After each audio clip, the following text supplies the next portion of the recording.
bell icon. Never miss an update. अस्सलाम वालेकुम नाज़रीन, उम्मीद है आप खैरियत से होंगे। आज की इस वीडियो में मैं आपको बताऊंगा महकमा माल में अपने शजरे नस्ब की तहकीक और कौम की तस्दीक का फुल प्रूफ तरीका कार। नाज़रीन, महकमा माल में अपने शजरे नस्ब की तहकीक के लिए हर बंदा अपने आबा व अजदाद की ज़मीन का खसरा नंबर लेकर, अगर खसरा नंबर नहीं मालूम तो मोज़े और यूनियन कौंसिल का बताकर भी रिकॉर्ड हासिल कर सकता है। अपने ज़िले के महकमा माल ऑफिस में जाएँ। ये ऑफिस ज़िले कचहरियों में होता है और जहाँ कदीम रिकॉर्ड होता है उसको मुहाफ़िज़ खाना कहा जाता है। मुतलका मुहाफ़िज़ खाने से अपना 1872, 1880 या 1905 का रिकॉर्ड बंदोबस्त निकलवाएं। 1872, 1880 या 1905 में अंग्रेज ने जब मर्दमशुमारी की तो अंग्रेजों को किसी कौम से कोई गर्ज न थी। हर एक गांव में जिरगा बैठता जिसमें पटवारी, गर्दावर, चौकीदार, नंबरदार, जेलदार इस चरगे में पूरे गांव को बुलाता। हर एक खानदान का इंदराज जब बंदोबस्त में किया जाता तो उससे उसकी कौम पूछी जाती और वो जब अपनी कौम बताता तो फिर ऊंची आवाज में गांव वालों से तस्दीक की जाती। इसके बाद इसकी कौम दर्ज होती। नाज़रीन, याद रहे इस वक्त कोई शख्स अपनी कौम तब्दील नहीं कर सकता था, बल्कि जो कौम होती वही लिखवाता था। नाई, मोची, कमार, तरखान, लोहार, चमियार, तुर्क, डोंट, सराड़ा, तेली, कुरैशी, सैयद, एवान, शेख, जाट, अराई, राजपूत, गुज्जर, मुगल, खटक, तनोली, अब्बासी, जदून, तरीन, भट्ट वगैरह और दीगर बेशुमार अक़वाम इन बंदोबस्त में दर्ज हैं। अपने ज़िले के महकमे माल में जाकर इस बात की तस्दीक भी करें और अपना शजरे नस्ब वसूल भी करें। वही आपके पास आपकी कौम का सबूत है, ख्वाह आप किसी भी कौम में से हैं। अगर आपके बुजुर्गों के पास ज़मीन थी तो उनका शजरे नस्ब ज़रूर दर्ज होगा। नाज़रीन, हिंदुस्तान में सरकारी सतह पर ज़मीन के इंतज़ाम और इंसराम की तारीख सदियों पुरानी है, जो शेर शाह सूरी से लेकर अकबर आज़म और अंग्रेज सरकार से लेकर आज के दौर तक फैली हुई है। पंजाब में अंग्रेज हुक्मरानों ने महकमा माल का मौजूदा निज़ाम 1848 में मुतारफ कराया। महकमा माल के रिकॉर्ड की इब्तदाई तैयारी के वक्त हर गाँव को रेवेन्यू स्टेट करार देकर उसकी तफसील, उस गाँव के नाम की वजह, उसके पहले आबाद करने वाले लोगों के नाम, कौमियत, आदात व खसाइल, उनके हकूक़ मलकियत हासिल करने की तफसील, रस्म व रवाज, मुश्तरका मफादात के हल की शराइत और हुकूमत के साथ गाँव के मामलात तय करने जैसे कानून का तज़किरा, ज़मींदारों, ज़राअत पेशा, गैर ज़राअत पेशा, दस्तकारों, पेश अमामों तक के हकूक़ व फ़राइज़, इन्हीं फसलों की काश्त के वक्त शरअ अदायगी अजनास और फिर नंबरदार, चौकीदार के फ़राइज़ व ज़िम्मेदारियाँ, हत्ता के गाँव के जुमला मामलात के दही दस्तूर के तौर पर दस्तावेज़, शर्त वाजिबुल अर्ज़ तहरीर हुई, जो आज भी रेवेन्यू रिकॉर्ड में महफूज हैं। जब महकमे का आगाज हुआ तो सबसे पहले जमीन की पैमाइश की गई। साबिक पंजाब के जिला गढ़गावा, करनाल वगैरह से बदूम मशीनरी और जदीद आलात पैमाइश ज़मीन शुरू करके ज़िला अटक दरियाए सिंध तक इस एहतियात और अर्करेजी से की गई कि दरमियान में तमाम नदी नाले, दरिया, रस्ते, जंगल, पहाड़, खाइयाँ, बंजर आबादियाँ वगैरह माप कर पैमाइश का इंदराज हुआ। हर गांव की हदूद के अंदर ज़मीन के जिस कदर टुकड़े जिस शक्ल में मौके पर मौजूद थे उनको नंबर खसरा अलाट किए गए और फिर हर नंबर के गिर्द जुमला अतराफ में पैमाइश करम के हिसाब से दर्ज हुई। इस पैमाइश को रिकॉर्ड बनाने के लिए हर गांव की अहम दस्तावेज फील्ड बुक तैयार हुई। जब रेवेन्यू स्टेट कायम हो गई तो इसमें नंबर खसरा तरतीबवार दर्ज करके हर नंबर खसरा की पैमाइश 4 अतराफ जो करम के हिसाब से बरामद हुई थी दर्ज करके उसका रकबा मसाहत के फार्मूला और असूलों के तहत वज़ा करके इंदराज हुए। नाज़रीन, इस किताब में मलकीती नंबर खसरा के अलावा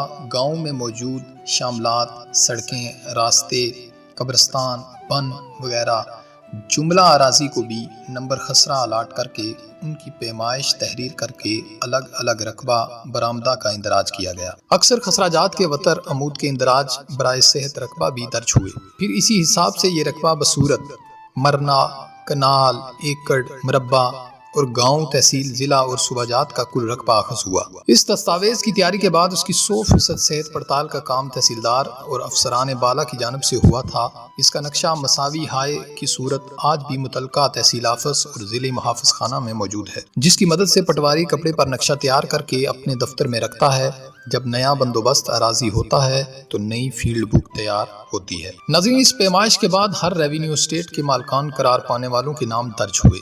उन लोगों का शजरा नस्ब तैयार किया गया और जिस हद तक पुश्त मालकान के नाम सही मालूम हो सके उनसे उस वक्त के मालकान का नस्ब मिलाकर उस दस्तावेज को मसाली बनाया गया, जो आज भी इतनी मौसर है کہ کوئی بھی اپنا شجرہ یا قوم تبدیل کرنے کی کوشش کرے مگر کاغذات مال کا ریکارڈ کسی مصلحت سے کام نہیں لیتا۔ تحصیل یا ضلعی محافظ خانے تک رسائی کی دیر ہے، یہ ریکارڈ پردادا کے بھی پردادا کی قوم، کسب اور سماجی حیثیت نکال کر سامنے رکھ دے گا۔ بہرحال یہ موضوع سخن نہیں، جوں جوں مورث فوت ہوتے گئے ان کے وارثوں کے نام شجرے کا حصہ بنتے گئے۔ یہ دستاویز جملہ معاملات میں آج بھی اتھارٹی کی حیثیت رکھتی ہے اور وراثتی مقدمات میں بطور ثبوت پیش ہوتی ہے۔ نیز اس کے ذریعے مالکان اپنی کئی پشتوں کے ناموں سے آگاہ ہوتے ہیں۔ ناظرین، شجرہ نسب تیار ہونے کے بعد مالکان کا ریکارڈ ملکیت سے جمع بندی کہتے ہیں اور اب اس کا نام رجسٹر حقداران زمین تبدیل ہوا ہے وجود میں آیا۔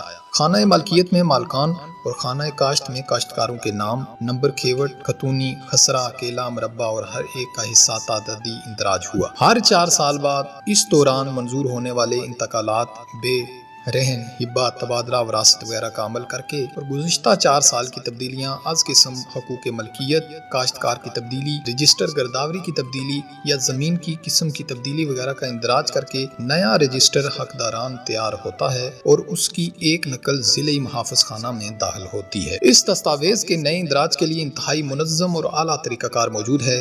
اس کی تیاری میں جہاں حلقہ پٹواری کی ذمہ داری مسلمہ ہے، وہاں گرداور اور حلقہ آفیسر ریونیو 100% پڑتال کر کے نقائص برآمدہ کی صحت کے ذمہ دار ہوتے ہیں۔ ضابطے کے مطابق افسران مذکور کا متعلقہ گاؤں میں جا کر مالکان کی موجودگی میں اس کے اندراج کا پڑھ کر سنانا اور اغلاط کی فہرست جاری کرنا ضروری ہے، جن کی درستی کا پٹواری ذمہ دار ہوتا ہے۔ آخر میں تحصیلدار سرٹیفکیٹ جاری کرتا ہے کہ اب یہ غلطیوں سے مبرہ ہے۔ ناظرین، رجسٹر حقداران زمین کے ساتھ رجسٹر گرداوری بھی تیار ہوتا ہے، جس میں 4 سال کے لیے 8 فصلات کا اندراج کیا جاتا ہے۔ مارچ میں فصل ربیع اور اکتوبر میں فصل خریف مطابق ہر نمبر خسرہ موقع پر جا کر پٹواری مالکان اور کاشتکاران کی موجودگی میں فصل کاشتہ اور نام مالک، حصہ بقدر اراضی اور نام کاشتکار کا اندراج کرتا ہے۔ ہر فصل کے اختتام پر ایک گوشوارہ فصلات برآمدہ تیار کر کے اس کتاب کے آخر میں درج کیا جاتا ہے کہ کون سی فصل کتنے ایکڑ سے کتنی برآمد ہوئی۔ اس کی نقل تحصیل کے علاوہ بورڈ آف ریونیو کو بھجوائی جاتی ہے، جس سے صوبے اور ملک کی آئندہ برآمدہ اجناس کا تخمینہ لگایا جاتا ہے۔ ناظرین، اس رجسٹر میں نہری اور بارانی علاقوں کی موقع کی مناسبت سے اقسام زمین، نہری، میرا، رکڑ، بارانی، اول، بنجر، کھندر وغیرہ کے علاوہ روہڑ، بن، سڑکیں، رستہ جات، قبرستان، عمارات اور مساجد وغیرہ بھی تحریر کی جاتی ہیں۔ یہ رجسٹر ریونیو کی اہم دستاویز ہے اور مطابق قانون اس کی جانچ پڑتال گرداور سے لے کر ڈپٹی کمشنر تک موقع پر کر کے نتائج تحریر کرنے کے ذمہ دار ہوتے ہیں۔ رجسٹر انتقالات میں جائیداد منتقلہ کا اندراج کیا جاتا ہے۔ اس میں نام مالک، جس کے نام جائیداد منتقل ہوئی، گواہان، نمبر کھیوٹ، خسرہ، مربع، حصہ منتقلہ، زر سمن، پٹواری مفصل تحریر کرتا ہے۔ گرداور جملہ قوائف تصدیق کرتا ہے اور ریونیو آفیسر بوقت دورہ پتی داران، نمبرداران کی موجودگی میں تصدیق کر کے فیصلہ کرتا ہے۔ پرت پٹواری پر حکم لکھتا ہے اور پرت سرکار برائے داخلہ تحصیل دفتر ہمراہ لے جاتا ہے۔ کاغذات مال متذکرہ کے علاوہ بھی کئی دستاویزات ہوتی ہیں جن سے جملہ ریکارڈ آپس میں مطابقت کرتا ہے اور غلطی کا شائبہ نہیں رہتا۔ جو کاغذات ہر وقت استعمال میں رہتے ہیں ان کا مختصر تذکرہ کیا گیا ہے، ورنہ پٹواری کے پاس ایک لال کتاب بھی ہوتی ہے جس میں گاؤں کے جملہ قوائف درج ہوتے ہیں، جیسے اس گاؤں کا کل رقبہ، مزروعہ کاشتہ، غیر مزروعہ بنجر، فصلات کاشتہ، مردم شماری کا اندراج، مال شماری جس میں مویشی ہر قسم اور تعدادی نر، مادہ، مرغیاں، گدھے، گھوڑے، بیل، گائے، بچڑے، غرض کیا کچھ نہیں ہوتا۔ جس طرح یہ محکمہ بنا اور اس کے قواعد و ضوابط بنائے گئے اور متعلقہ اہلکاران و افسران کی ذمہ داریاں مقرر ہوئی تھیں، اگر ان پر عمل درآمد یقینی بنایا جائے تو اس سے بہتر نظام زمین کوئی نہیں۔ یہ نظام انگریز کے دور میں بہترین اور 1964-65 تک نسبتاً بہتر چلتا رہا۔ ناظرین، آج کی یہ ویڈیو ہماری اگر پسند آئی ہو تو اسے ضرور لائک کیجیے گا۔ اگر آپ نے ہمارا چینل سبسکرائب نہیں کیا تو اسے سبسکرائب کیجیے گا۔ اللہ حافظ۔